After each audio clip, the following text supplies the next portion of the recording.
در جماعت دهات افتخار ناحیه عبدالرحمن جامع در موضع نوبنیاد ساختمان 20 خانه استقامتی برای شهروندان از آفت طبیعی ضرر دیده با مرام ادامه دارد.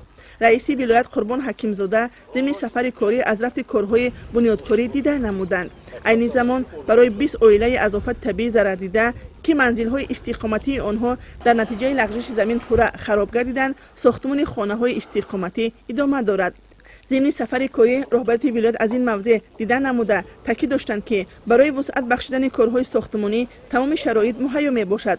مصالح ساختمانی، بالاپوشی خانه‌ها، تخته، سمنت، آرماتور بسنده بوده، تنها قوه کاری و مسئولیت وطنداری لازم است که در نزدیکترین فرصت این منزل‌ها بنیاد گردند. ساختمان خانه‌های نو در اختیار تشکیلات و مؤسسه‌ها، جماعت و کارخانه‌های ناحیه واگذار گردیده، مسئولین با درک بلند مسئولیت شناسی کارهای سازندگی را وسعت می‌بخشند. برای رئیس ولایت، مسئولین کمیته حالت‌های فوق‌العاده و مدافع گرجدنی نزد حکومت جمهوری و ولایت یادآور گردیدند که با استفاده از روزهای گرم آفتابی با جلب هرچی بیشتری فعالان محله، ولنتیران، شخصان احسانکار امکان دارند ساختمان منزل‌های استقامتی را به سامان رسانند.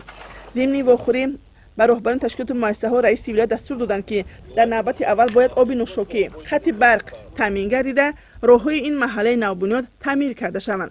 گفته شد که امروز فرصت جمع‌آوری حاصل فرا رسیده است. مسئولین باید حاصل پخته رسیده را جمع‌آوری نموده، کشت دیگر محصولات خودجوی قشلاق را همچون حاصل دوم و نقشه گیرند.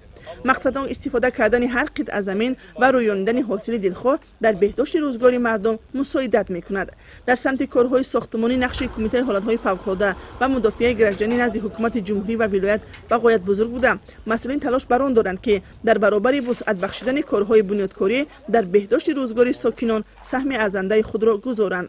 همه روزه در این موضع نمایندگان تمام تشکیلات و مؤسسه‌ها سفر برگردیده در لحظه‌های بعدی کاری و روزهای استراحتی شماره زیادی ساکنان به حشر برآمده کوشش بر آن دارند که سهم خود را در کارهای آبادانی و بنیادکاری گذارند.